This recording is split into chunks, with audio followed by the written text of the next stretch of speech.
there is this push in the media to be the first to get out whatever the latest breaking information, especially around the coronavirus epidemic, is. You know, they can stake their claim on that, which at times means the information they're getting out isn't necessarily vetted. It's not been confirmed, and science is based on the confirmation of our results. It's not been confirmed scientifically. It's not been confirmed by another expert. So at times we have some questionable information that's getting out there. The other side of that is you have a public that's receiving that is dealing with a large volume of information, a large volume of very complicated medical information. And as anybody who's been to their doctor knows, medical information inherently is filled with jargon and complex ideas. So you do have a clash going on right now where we're not giving ourselves the time, or in some cases the effective methodology, to do the best job at communicating, but we're pushing more and more of this content on a public that's not prepared to handle it. You're seeing some of that risk play out today, the risk of the public not understanding. And that's through a lot of the clickbait, false information that we see that's permeating the internet and a lot of our social media. It erodes our trust in our experts. It erodes the trust in the process itself. There are people whose entire job is to set up and post exciting, inflammatory articles to drive clicks to a website.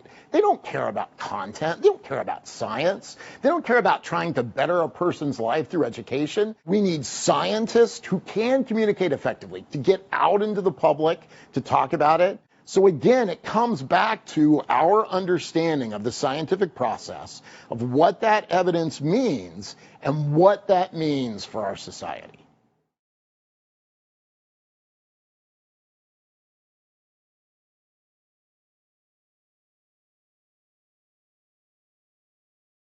Time.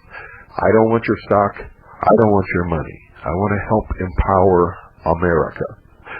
If we can educate the American people through the establishment news media that they're used to reading, the television stations they're used to seeing, and the radio shows that they're used to listening to on AM and FM, we can win this battle. We cannot win it. We cannot, ladies and gentlemen, win it any other way.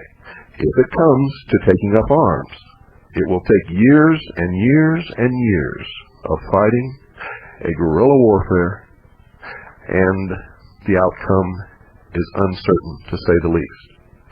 You can listen to Bobo Grits if you want to, as he stands up and tells you that you don't have to do anything, that you don't have to prepare, because it's already been written who's going to win.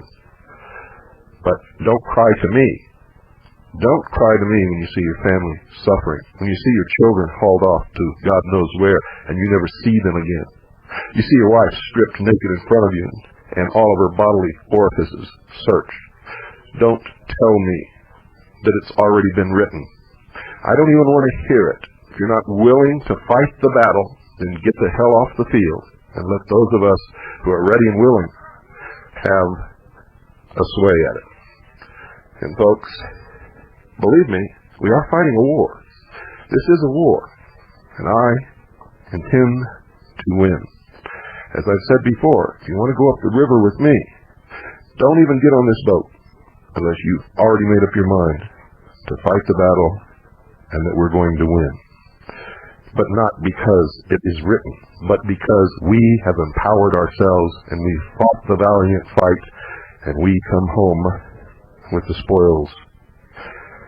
Now, I'm talking on fighting the battle the same way that they have fought it against us, with the tools that work, with the tools that can ensure that we get this country back in a much shorter period of time than fighting a prolonged guerrilla war.